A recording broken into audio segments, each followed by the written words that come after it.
Hello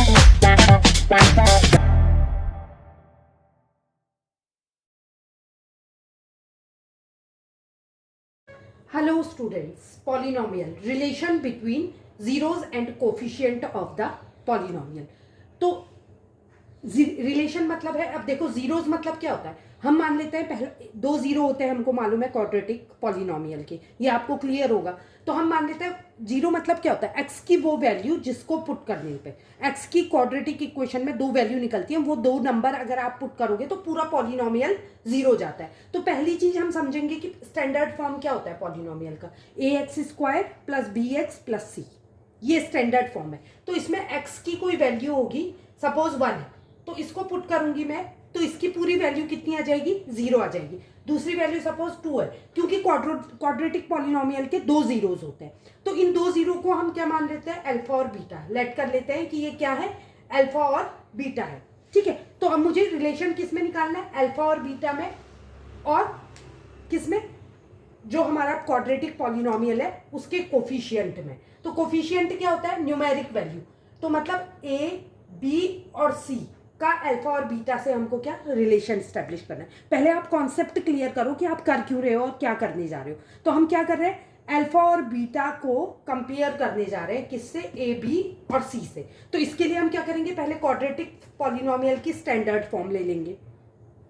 उसके बाद हमको पता है कि हमने इसमें x की वैल्यू 2 आएंगी, जिससे कि पूरा पॉलिनोमियल जीरो हो जाएगा। मैं मान लेती हूं कि वो दो वैल्यू x की, एक अल्फा है एक बीटा है। ठीक है, अगर x is equal to alpha तो x माइनस अल्फा, इसको ट्रांसपोज कर दोगे तो इज इक्वल टू जीरो, और x minus beta is equal to zero. और आपने इसको पढ़ा है, स्प्लिटिंग द मिडिल टर्म में भी पढ़ा है कि ये जो x माइनस जो भी नंबर आते हैं, अल्फा बीटा जो भी आते हैं जीरोस, वो क्या होते हैं, इसके फैक्टर्स होते हैं। किसके, इस पॉलिनोमियल के फैक्टर है। फैक्टर का क्या मतलब होता है, जैसे मैंने कहा 10 के फैक्टर हैं 2,5, तो इसको मल्टीप्लाई करेंगे तो 10 आएगा। दूसरा फैक्टर क्या है 10 का, 1,10, तो इसको भी मल्टीप्लाई करेंगे तो हम 10 आएगा। तो फैक्टर क्या होते हैं, जिनको मल्टीप्लाई करने पे हमको क्या मिलता है, वो नंबर वापस मिल जाता है। तो मैंने कहा इस पॉलिनोमियल के ये फैक्टर है, तो इसका मतलब क्या, इनको मल्टीप्लाई करने पे ये आ जाएगा पॉलिनोमियल। तो इसको हम इक्वेट कर सकते हैं, क्योंकि इनको मल्टीप्लाई करके ये ही आएगा, इसलिए मैं इन दोनों को इक्वेट कर दूंगी। तो क्या हो जाएगा, a x square plus b x plus c is equal to, ये कांस्टेंट है, x minus alpha and x minus beta. तो पहले क्या करेंगे, हम पहले के को बाहर रहने देंगे, के सबसे मल्टीप्लाई होगा, हम डिस्ट्रीब्यूटिव प्रॉपर्टी लगाएंगे। तो x square minus alpha x minus beta x plus alpha beta.